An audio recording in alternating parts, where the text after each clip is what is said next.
শিক্ষকদের সাথে ছাত্রীদের যে ক্ষমতার একটা ভারসাম্য, সেটা আসলে একপাক্ষিক। আজকে এই জায়গায় উপস্থিত হয়েছি এমন একটা জায়গায়, এটা আসলে সংহতি বা কথা বলার জন্যও না, মানে আমাদের এমন একটা দুর্দিন হয়ে দাঁড়িয়েছে যে আমাদের এখন আমাদের স্টুডেন্টদেরকে ঢাকা বিশ্ববিদ্যালয়ের এই জায়গায় এসে যেন একজন শিক্ষার্থী তাকে আত্মহত্যা করতে প্ররোচিত করা হয়েছে, এই এক ঘটনার জন্য তার সুস্থ বিচারের দাবিতে আমাদেরকে এই জায়গায় দাঁড়াতে হয়েছে।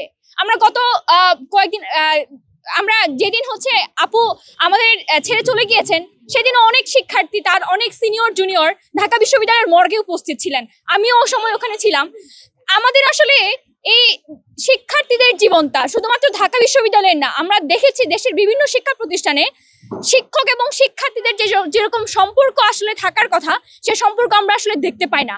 আমরা বরং দেখতে পাই এখানে শিক্ষকদের সাথে ছাত্রীদের যে ক্ষমতার একটা ভারসাম্য, সেটা আসলে একপাক্ষিক। আমরা বেশিরভাগ সময় দেখতে পাই যেমন ঢাকা বিশ্ববিদ্যালয়ে আমাদের যে পরীক্ষার সিস্টেম, যেখানে 50% আমরা ফাইনাল পরীক্ষা দিই, কিন্তু বাকি 50% কিন্তু শিক্ষার্থীদের হাতে মার্কিং সিস্টেমটা থাকে। 200-র বেশি সার্ভিস ও ফিচারে লেনদেনের সব বিকাশ অ্যাপে সম্ভব। তার মানে এই বাকি যে 50% নাম্বার যদি আপনি তুলতে না পারেন, তাহলে আপনাকে ফেল করতে হয়। আমরা কিন্তু গত কয়েকদিন আগেও দেখেছি যে মেডিকেলের একজন স্টুডেন্ট, সেই গত 4টা বছর ধরে একই জায়গায় ফেল করেছে এবং পরবর্তীতে সেও কিন্তু আর জীবন দিয়ে এটা প্রমাণ করে গিয়েছে যে আসলে আমাদেরকে জীবন দিয়ে প্রমাণ করে যেতে হয় যে শিক্ষকরা আমাদের সাথে আসলে কি করেন। আমাদের এই ঢাকা বিশ্ববিদ্যালয়ে আমরা এমন শিক্ষকও পেয়েছি যারা শিক্ষার্থীদের দুর্দিনে পাশে থাকেন, শিক্ষার্থীদের সাথে থাকেন। 5 আগস্টের সময় আমরা দেখেছি অনেক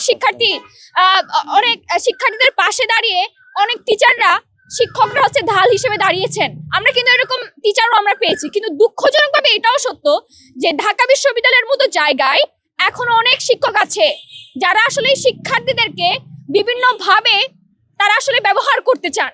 আমরা এই যে দেখতে পেয়েছি যে আজকে যে মিমু আপুর যে আমাদেরকে ছেড়ে চলে গেলেন, সবাই যেভাবে বলছে সে কিন্তু মারা যাওয়ার পরেও দেখা গিয়েছে তাকে বিভিন্ন ধরনের কথাবার্তা কিন্তু বলা হচ্ছে, কিন্তু আমি খালি দেখি একটা স্টুডেন্ট, তাকে আসলে জীবন দিয়ে প্রমাণ দিতে হলো যে আসলে এই ধরনের কার্যক্রমগুলো এখনো পর্যন্ত অব্যাহত আছে।